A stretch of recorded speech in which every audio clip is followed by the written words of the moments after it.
Bonjour Père Adrien, comment allez-vous? Très bien, et vous, Marianne? Bien, vivement les vacances quand même.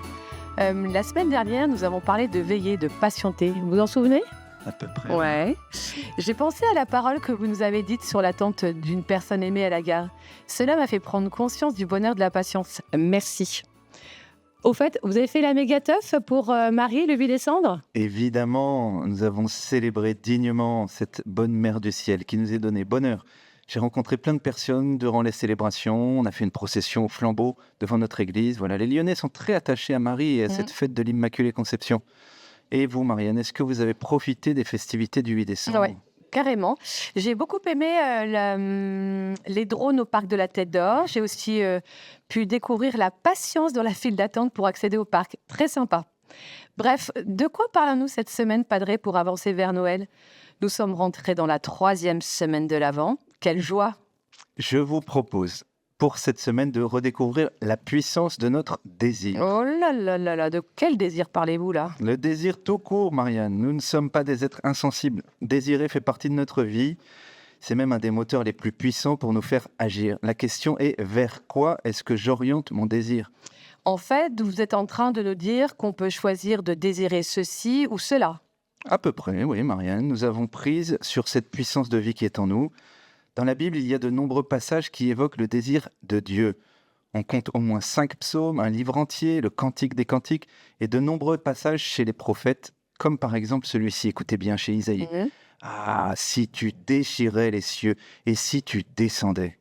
Nous pouvons lire ces passages pour réveiller en nous le désir de Dieu. Ouais, très bien. Ok, et après? Eh bien, le désir, autrement, Marianne, en nous grandit quand nous sommes en manque de quelque chose. Or, si Dieu est la source de tout bien, il est capable de nous procurer tout ce qui nous manque.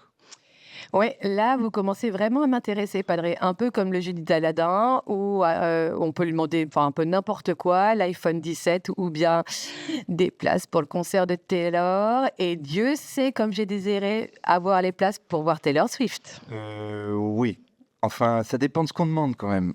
Dieu n'est pas une sorte de jukebox qui joue le morceau qu'on veut entendre. Non, Ah prenons bon? les choses autrement. Vous sentez-vous toujours forte, Marianne? Bien sûr que non. Parfois, je fais moins mal à maline dans certains moments. Bon, on y est. Eh bien, celui qui se découvre sans force peut demander cette force à Dieu. Dieu dit à saint Paul, ma puissance se déploie dans ta faiblesse.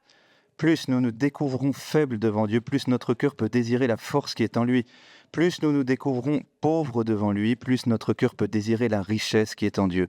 Autrement dit, la base de notre vie spirituelle, c'est de reconnaître notre petitesse devant Dieu sans crainte, avec une infinie confiance que rien n'est impossible à Dieu. Ouais, je crois que je vois. Mais est-ce que vous pouvez nous donner un peu du concret maintenant? Comment réorienter notre désir vers Dieu? Du concret? Ouais. Eh bien, pourquoi pas aller se confesser avant Noël? Il n'y a Ouais. pas de meilleur lieu pour nous remettre en vérité devant Dieu, le supplier de venir à notre secours. Pourquoi pas aussi diminuer l'usage des écrans? Ouais. Plus je scrolle, plus mon désir est saisi par des images, des objets, des personnes. Autre conseil, rationaliser le temps passé à la préparation matérielle, les cadeaux, la décoration, le repas. On peut se fixer par exemple une limite de temps à consacrer à la recherche des cadeaux. Ça nous évitera peut-être de perdre de vue l'essentiel, la rencontre avec les gens qu'on aime et avec Dieu qui vient. Ouais. J'aime bien quand vous nous dites des choses concrètes. Ça nous fait du bien. Merci. La vie est toujours belle à l'isfette. À bientôt, Padré, pour de nouvelles aventures. À bientôt Marianne, soyez sage. Toujours.